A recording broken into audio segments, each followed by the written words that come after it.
ოლიგარქის რეჟიმი სისტემურ დანაშაულშია მხილებული, უკვე დოკუმენტირებულად შეიძლება ითქვას, რომ წამების კვალიფიკაცია აქვს იმ პროცესებს, რომელსაც უკანასკნელი კვირების განმავლობაში საქართველოს მოქალაქეების წინააღმდეგ მიმართავდნენ ომონის სტილით მოქმედი სპეცდანიშნულების რაზმის თანამშრომლები. შემზარავია ჩვენებები, რომელიც კარლო კაციტაძის უწყებაში დევს, რომელსაც სასამართლო დარბაზებში აძლევდნენ სასტიკად ნაცემი მოქალაქეები, თუმცა ეს არავის აინტერესებს, რადგან ამ დრომდე ერთი თვის თავზეც დასჯილი ერთი პოლიციის თანამშრომელიც კი არ არის, არც ის ნიღბიანი, რომელიც უშუალოდ უსწორდებოდა ამ ადამიანებს და მათი იდენტიფიცირებაც ვერ ხდება. დღეს ჩვენ კიდევ ერთხელ ვესაუბრეთ იმ ადამიანებს, რომლებიც დაახლოებით დღეების განმავლობაში ან კვირების განმავლობაშიც მოტეხილობებით და მძიმე დაზიანებებით კლინიკებში იყვნენ, მკურნალობდნენ და ამბობენ, რომ მათ რჩებოდა ჩთაბეჭდილება, რომ მიზანმიმართულად ძალადობა ხდებოდა და დარტყმა როგორც მუშტების, ასევე ხელკეტების და წიხლების სახის არეში და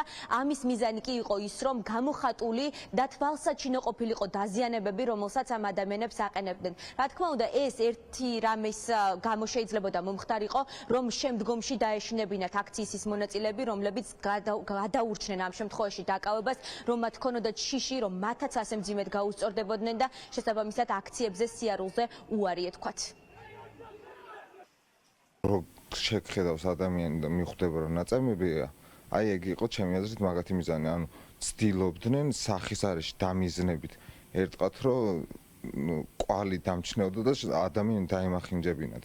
ანუ შეიძლება ბევრი ადამიანი მართლა სამუდამოდ დაამახინჯდეს ისეთ რაღაცებს აკეთებდნენ. ჩემი მეთოდებით, ანუ ბევრისგან არც განსხვავებული, ყველანაირი მეთოდი გამოიყენეს ჩემ წინააღმდეგ, ანუ გათიშულზე მირტყეს წიხლები, დაყვები. დაახლოებით 4-5 კაციანი ჯგუფი რაღაცა არაადამიანური ქმედებებით გვისწორდებოდა ფიზიკურად. მოწოდება ნამდვილად იყო, რომ თავში ერთხა ძირითადად ეს მოწოდება, როდესაც იქ კორიდორში შეგვიყვანეს, მაშინ გაისმა პირველად. შინაგანად мотиваცია რო ქონოდათ ცემის, ის შეძახილებიც იყო, რომ აი მოკალით და ასე შემდეგ. ცედულობა დამიზიანდა მაშინ, როდესაც ერთ-ერთმა თავი დამიფიქსირა და მუხლით გამატყა, ასე ვთქვათ, თავში.